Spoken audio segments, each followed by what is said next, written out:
کچھ عرصے بعد اس نے دلی کا سفر اختیار کیا۔ دلی سے واپسی پر اس کا سامنا ہیبت خان سے ہوا۔ ہیبت خان کندہاری تغیال راجپوتوں کا جرنیل تھا، جو اس بات پر بہت زیادہ غصہ تھا کہ شاداب خان نے اسلام کیوں قبول کر لیا ہے۔ ان دونوں کا آمنا سامنا ہوا، بہت زیادہ خونی لڑائی ہوئی اور آخر پہ یہ دونوں ہی مارے گئے۔ بمبر کے قریب شاداب خان کا مقبرہ بنایا گیا اور لوگوں نے اس کے نام کی وجہ سے اسے شادی شہید کہنا شروع کر دیا۔ اس کے علاوہ بھی کئی لوگ کہانیاں سننے کو ملتی ہیں۔ کچھ لوگ یہ کہتے ہیں کہ اس کی ریسنٹلی شادی ہوئی تھی اور وہ فوت ہو گیا، تو اس وجہ سے اس کا نام شادی شہید پڑ گیا۔ ایک دن شاداب خان کی بیوی سے اس کی ساس نے یہ سوال کیا کہ تو روزانہ کیوں تیار ہوتی ہے؟ اس بات پہ اس نے یہ جواب دیا کہ میرا خاوند ابھی بھی زندہ ہے۔ یہ بات پورے علاقے میں پھیل گئی اور اس نے اپنے آپ کو بچانے کے لیے اس کی قبر پہ جا کے دعائیں کی، اور کئی لوگ آج بھی اس بات کو مانتے ہیں کہ اس کی قبر پھٹی اور ساتھ ہی وہ بھی اس قبر کے اندر چلی گئی۔ اسی وجہ سے وہاں پر 2 قبریں موجود ہیں۔ یہ سنی سنائی کہانیاں ہیں جن پر آج کل کے زمانے میں یقین کرنا بہت ہی مشکل ہے۔ اس وقت کے ہندو اور مسلمان شاداب خان کی بہادری سے بہت متاثر ہوئے اور اس وجہ سے انہوں نے اس کو پیر کا درجہ دے دیا، کیونکہ اس نے کئی بار ظہیر الدین بابر کے حملوں کو پسپا کر دیا تھا۔ اپنی رایا کی اس نے مدد کی اور آخری دم تک اسلام کے نام پر وہ لڑا۔ اسی وجہ سے اس دور کے مسلمان اور ہندو اسے پیر کا درجہ دیتے تھے۔ ایک عرصہ تک مسلمان اور ہندو چب راجپوت اس کی قبر پر منتیں مانگا کرتے تھے۔ شاداب خان کی قبر آج بھی بمبر کے قریب ایک متبرک زیارت کی حیثیت رکھتی ہے۔ اس کا نام عام طور پر بابا شادی شہید مشہور ہے۔ حیرت اس امر پر ہے کہ اس کی قبر پر ہندو بھی منتیں مانگتے تھے اور مسلمان بھی۔ یہاں بسنے والی چب قوم میں مدت سے یہ رسم چلتی آ رہی ہے۔ ان کے ہاں پیدا ہونے والے ہر بچے کے سر پر بالوں کی ایک چوٹی بنا دی جاتی تھی اور اس کے والدین مزار پر جا کر رسومات ادا کرنے کے بعد اس بچے کی چوٹی کاٹتے تھے۔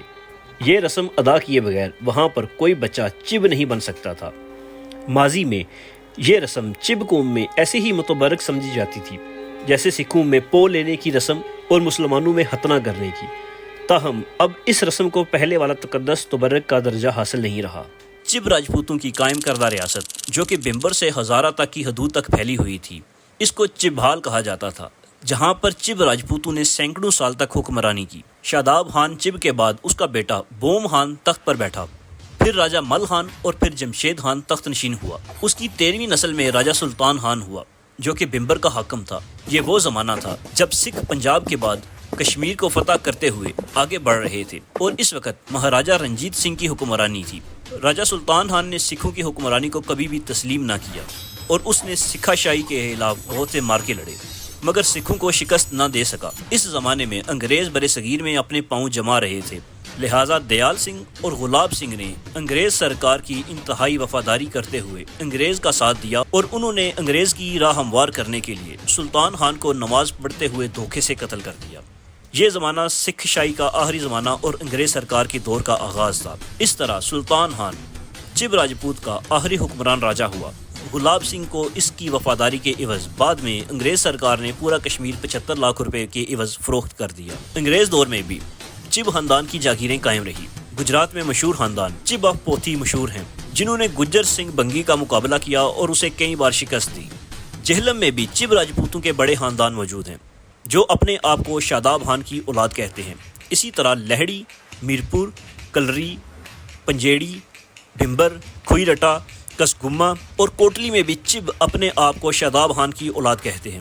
انگریز دور میں بھی چب راجپوتوں کی جو جاگیریں قائم رہی ان میں میرپور میں لہڑی، کوٹلی میں کھوئی رٹا، بھمبر میں کسگما، بھمبر میں بنڈالا، کھاریاں میں پوٹھی اور بھمبر میں کھاولیا شامل ہیں، اور اس کے علاوہ بھی کچھ جاگیریں تھیں۔ چب راجپوت قوم ایک شاندار ماضی کے حامل قوم ہے جس نے مقبوضہ کشمیر اور بمبر پر کئی صدیوں تک حکمرانی کی۔ اس وقت چب راجپوت قوم سے تعلق رکھنے والے افراد مقبوضہ جموں و کشمیر کے علاوہ کانگڑا، جبکہ پاکستان میں آزاد کشمیر یعنی بمبر، کوٹلی، میرپور، گجرات، جہلم، سیالکوٹ، راولپنڈی، شاہپور، سرگودا، کھاریاں، ملتان، جنگ اور منڈی بہاولدین میں کثرت سے آباد ہیں، جبکہ ان کی منتشر آبادیاں پاکستان میں پائی جاتی ہیں۔ تاریخ گواہ ہے جب بھی کسی قوم کو قیادت کی ضرورت پیش آئی ہے تو کچھ لوگ ایسے ابھر کر سامنے آئے ہیں جنہوں نے اپنی ذات نہیں بلکہ پوری نسل کا سر فخر سے بلند کیا۔ تو آج ہم جن کی بات کر رہے تھے یہ بھی ایک ایسی ہی عظیم قوم ہے۔ یہ وہ قوم ہے جو صرف بہادری، شجاعت اور غیرت کے لیے نہیں جانی جاتی، بلکہ ان کے اندر قیادت، حکمت اور دور اندیشی جیسی خوبیاں بھی پائی جاتی ہیں۔ یہی صلاحیتیں تھیں جنہوں نے چب راجپوتوں کو اپنی خود کی حکومت قائم کرنے اور کئی شاندار کارنامے انجام دینے کے قابل بنایا۔ اگر انفرادی طور پر ذکر کریں، راجہ سرخ روح خان نے سموار شریف میں ایک خوبصورت مسجد تعمیر کروائی تھی جو آج بھی اپنی بہترین حالت میں موجود ہے۔ یہ مسجد صرف عبادت گاہ نہیں بلکہ اس دور کا زندہ شاہکار ہے۔ اس کے علاوہ راجہ فرمان علی ایک درخشاں نام ہے جو کشمیر کے مہاراجہ کی فوج میں جنرل کے عہدے پر فائز تھے۔ ان کی آخری آرام گاہ آج بھی کسگمہ کے مقام پر موجود ہے جو ان کی شاندار زندگی کی گواہ ہے۔ اس قوم میں اور بھی بے شمار ایسے ہیروز ہیں جنہوں نے اپنے وقت میں علم، انصاف، قیادت اور دلیری کا علم بلند رکھا اور آج بھی ان کے کارنامے سنہری الفاظ میں لکھے جاتے ہیں۔ فیس بک پر چب راجپوت کونسل پاکستان کے نام سے ایک اہم پلیٹ فارم قائم ہے جو محترم راجہ یونس یعقوب خان صاحب کی نگرانی میں کام کر رہا ہے۔ آپ کا تعلق سدوال چبہ کھاریاں سے ہے۔ راجہ یونس یعقوب خان صاحب پچھلے 26 سال سے اس عظیم قبیلے کو یکجا کرنے کی جدوجہد میں مصروف ہیں۔ اس ویڈیو کے اختتام پر چب راجپوت قبیلے کے ان عظیم ہیروز کی تصاویر بھی شامل کی گئی ہیں جو راجہ یونس یعقوب خان صاحب کی ذاتی تحقیق اور کلیکشن سے حاصل کی گئی ہیں تاکہ نئی نسل کو ہمارے ان ہیروز کی پہچان ہو سکے۔